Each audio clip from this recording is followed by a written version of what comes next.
Next type है students आपकी, अगर आपका इस प्रकार से क्वेश्चन आता है कि x रुपये में बेचने पर दुकानदार को y% की हानि होती है, कि इतने रुपए में कोई चीज़ बेचती और इतने % की उसको हानि होगी, तो बताइए कितने में बेचने पर z% का लाभ होगा, कितने में उस वस्तु को बेचे उसको कितने % लाभ हो जाए। दोबारा फिर बता रहे हैं कि x रुपये में बेचने पर दुकानदार को y% की हानि होती है, वो इस वस्तु को कितने में बेचे कि उतना उसको z% का लाभ हो जाए। जैसे पहले हमारा विक्रय मूल्य है उसको हमने 100 मान लिया है, तो हानि होगी 100 में से क्या कर लेंगे, हानि को माइनस कर लेंगे। फिर दूसरा जो विक्रय मूल्य होगा उसमें 100 में क्या कर देंगे, लाभ को प्लस कर देंगे। देखो स्टूडेंट्स, पहले आपने क्या करना है, 100 में से हानि को माइनस करना है पहले विक्रय मूल्य मान के, दूसरी में क्या करना है आपको 100 में लाभ को प्लस कर देना, यानी पहले विक्रय मूल्य यहाँ मान लिया फिर हानि माइनस कर देंगे, फिर सेकंड विक्रय मूल्य सेम का सेम और फिर 100 में क्या कर दिया, लाभ को प्लस कर दिया। आई बात समझ में कि पहला विक्रय मूल्य सेम फिर 100 में से हानि घटा दी, फिर दूसरा विक्रय मूल्य सेम और फिर 100 में से लाभ प्लस कर दिया। देखो कैसे करोगे, जब आप कोई चीज़ x रुपये में बेचने पर y% की हानि होती है, कितने में उस चीज़ को बेचे कि उसको भाई इतने % का लाभ हो जाए। स्टेटमेंट है 640 रुपये में बेचने पर दुकानदार को 20% की हानि होगी। देखो ये आपका विक्रय मूल्य हो गया, पहला विक्रय मूल्य, फिर 100 में से क्या माइनस करोगे आप 20, फिर अगली बारी में आपने दूसरा विक्रय मूल्य देना कितने में बेचे यानी कि आपने खुद मानना है, आपने माने x या y कुछ ही मान लेंगे, फिर 20% का लाभ होगा तो क्या कर देंगे उसमें 100 में जोड़ देंगे, यानी कि पहला विक्रय मूल्य सेम का सेम, फिर 100 में से हानि माइनस कर देंगे, फिर आपका सेकंड विक्रय मूल्य है और फिर 100 में लाभ प्लस कर देंगे, यानी 640 सेम का सेम, 100 में से 20 गया आपका 80 आ गया, दूसरा विक्रय मूल्य भी सेम का सेम है, फिर लाभ को प्लस करोगे तो क्या आ जाएगा 100 प्लस में 20 यानी 120, यहाँ पर आपका 120 हो जाएगा और यहाँ पर आपका 80 हो गया। अब आपने क्या करना है, जो बाहरी होते हैं उनकी मल्टीप्लिकेशन अलग से, यानी बाहर के नंबर की मल्टीप्लिकेशन अलग से और अंदर के नंबर की मल्टीप्लिकेशन एक साइड, यानी अंदर वालों की मल्टीपल एक साइड और बाहर वालों की मल्टीपल एक साइड कर दो। 640 की मल्टीप्लाई करोगे आप 120 के साथ, 80 की मल्टीप्लाई करोगे आप x के साथ, तो 80 गुणा में x हो गया, 640 120 हो गया, 80 को डिवाइड में ले जाओ, 0 कैंसिल आउट, 8 8 64 और 120 गुणा करोगे तो 960 रुपये। नेक्स्ट स्टूडेंट आपके पास राम ने एक स्कूटर x रुपये में खरीदा, x% के लाभ पर श्याम को बेच दिया। देखो ध्यान से समझना कि एक स्कूटर को a रुपये में खरीद के और x% लाभ पर दूसरे को बेच दिया, फिर जिस दूसरे को बेचा उन्हें y% की हानि फिर मोहन को बेच दिया, यानी पहले वाले को तो लाभ होया दूसरे वाले को हानि हुई। बताए मोहन ने इसे कितने में खरीदा, उस चीज़ का नहीं पता खरीदा कितने में, सिर्फ उसको लाभ और हानि का पता है, कितने पैसे में उसकी खरीद है इस चीज़ का नहीं पता, आपको खरीद निकालनी है। दोबारा फिर कि राम ने एक स्कूटर को a रुपये में खरीदा और x% लाभ पर उसको श्याम को बेच दिया, फिर श्याम ने इसको y% हानि पर मोहन को बेच दिया। बताना है मोहन ने इसको कितने में खरीदा है, तो मोहन का क्रय मूल्य निकालना है। क्या निकालना स्टूडेंट्स आपको, मोहन का क्रय मूल्य निकालना है। तो कैसे, जो a है वो सेम का सेम, लाभ प्लस कर देंगे डिवाइड में 100 और जो हानि है वो माइनस कर देंगे, यानी कि आपकी 100 ट्रिक बनेगी वो बनेगी, जो मूल्य है वो सेम का सेम, लाभ प्लस करके डिवाइड में 100 और हानि माइनस करके डिवाइड में 100।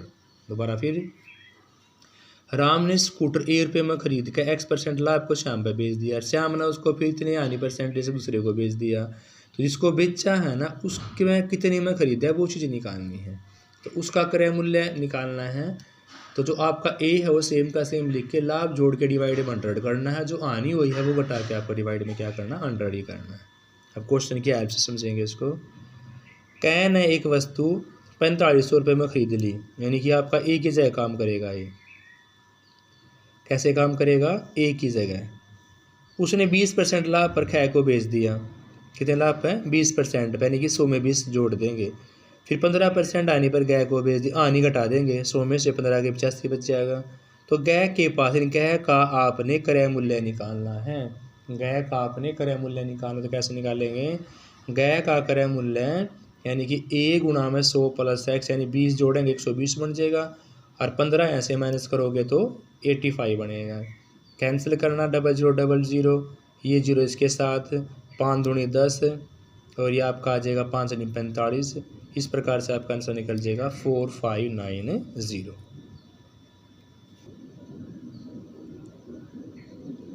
जैसे एक क्वेश्चन और दिया हुआ है कि अजय 25% लाभ पर एक वस्तु विजय को बेचता है, कि भी अजय को 25% का लाभ होता है जब वो एक वस्तु को विजय को बेच देता है, और विजय को 30% का लाभ होता है जब उसे संजय को बेच देता है। यानी कि पहले वाले को भी लाभ हुआ, दूसरे वाले को भी लाभ हुआ। संजय को बेचने पर संजय उस वस्तु को 520 रुपये में देता है, तो उसको अजय के पास कितना धन था, ये चीज़ निकालनी है। देखो अजय ने 25% लाभ पर पैसे अगर पता कितने उसके पास, सिर्फ इतना पता है कि 25% लाभ पर उसने वस्तु को विजय को बेच दिया और 30% लाभ न संजय को बेच दिया। संजय उस वस्तु के लिए 520 रुपये देता है, तो अजय ने कितना धन लिया, ये चीज़ आपको निकालनी है। अजय का क्रय मूल्य निकालना है। संजय उस वस्तु के लिए 520 रुपये देगा, 520 सेम का सेम, फिर 100 यानी दोनों बार लाभ हो रहा है, 30 जोड़ोगे 130 आ जाएगा, और दूसरी बार कितने का हुआ उसको 25 का, तो 25 जोड़ो कितना हुआ 125। देखो स्टूडेंट्स, जब आपके पास वैल्यू दे रखी हो तो प्लस माइनस ऊपर करना है, जब वैल्यू नहीं दे रखी हो, दोनों बार लाभ हो रहा है परसेंटेज का, तो वो चीज़ आपकी कहाँ आएगी, नीचे आएगी। यानी कि 100 प्लस जो आर है वो नीचे, क्योंकि उस केस में रिवर्स हो जाएगा। जो आपका पहला फॉर्मूला था उसका रिवर्स केस कर लोगे क्रॉस मल्टीप्लाई करके, तो आपका इस प्रकार से निकल जाएगा फार्मूला।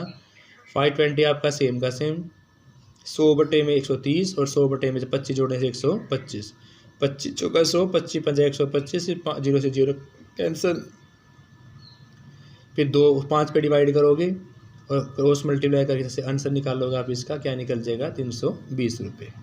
तो स्टूडेंट्स इस प्रकार से आपने क्वेश्चन करना है। एक और टाइप दे रहती है लास्ट आज की, एक दुकानदार वस्तुएं तोलते समय कम तोलता है। स्टूडेंट जब दुकानदार किसी सामान को तोलता है तो जानबूझ के कुछ कम तोल देता है वेट में। कम तोल कर कमाया जाने वाला लाभ परसेंटेज निकालना है, कि दुकानदार ने वस्तु को कम तो तोल दिया, कम तोलने पर उसको कितना लाभ हुआ, ये चीज़ आपको निकालनी है। देखो फॉर्मूला बनेगा आपका, त्रुटि कितना उसने बार में त्रुटि करी है वो, कितना बार उसने दिया है वो, गुणा में 100। इसको इतना पता होना चाहिए कि ये इतने ग्राम था, इतने ग्राम की मैंने गलती की है जानबूझ के, तो वो चीज़ निकालने के डिवाइड करके मल्टीप्लाई क्या कर दोगे आप, 100 कर दोगे। देखो दुकानदार ने 1 किलोग्राम के स्थान 160 रुपये ग्राम तोल दिया, यानी कि 1 किलोग्राम में 1000 ग्राम हो गए, तोल देना 160 ग्राम, 40 का फ़र्क हो गया, तो त्रुटि कितने की होगी उसमें, 40 की। 40 आपका ऊपर आएगा, कितने ग्राम तोल रहा है वो चीज़ नीचे, और गुणा में 100। दोबारा फिर बता रहा हूँ, एक दुकानदार ने 1 किलोग्राम के स्थान पर 960 ग्राम तोल दिया, यानी 40 ग्राम की त्रुटि की, त्रुटि आपकी ऊपर लिखी जाएगी। जो बार उसका दिया गया है वो चीज़ नीचे लिखी है, 960 जैसे दिया गया है 960 नीचे आ जाएगा, मल्टीपल में 100 जाएगा। फॉर्मूला, त्रुटि दिया गया भार गुणा में 100, त्रुटि 40 की, बार आपका 960 का गुणा में 100, 0 0 कैंसिल आउट हो जाएगी, फिर 5 पे कैंसिल, सॉरी 2 पे कैंसिल कर लेना, 25 बटे 6 आ जाएगा, डिवाइड करोगे तो आंसर आ जाएगा 4/1/6, क्योंकि 6 चौका 24, 1 जोड़ोगे तो 25 बटे 6, आंसर आप आ जाएगा 4/1/6 परसेंटेज। तो इसकी 100 ट्रिक बनेगी, त्रुटि ऊपर, दिया गया भार नीचे और गुणा में 100। इस प्रकार से आपने क्वेश्चन करने हैं। बाकी अलग अलग वीडियोज़ में हमने इससे पहले जो टाइप ऑफ करवाई हुई हैं, तो स्टूडेंट्स वहाँ जाकर हमारी वीडियोज़ को देख सकते हैं, 100 ट्रिक मेथड।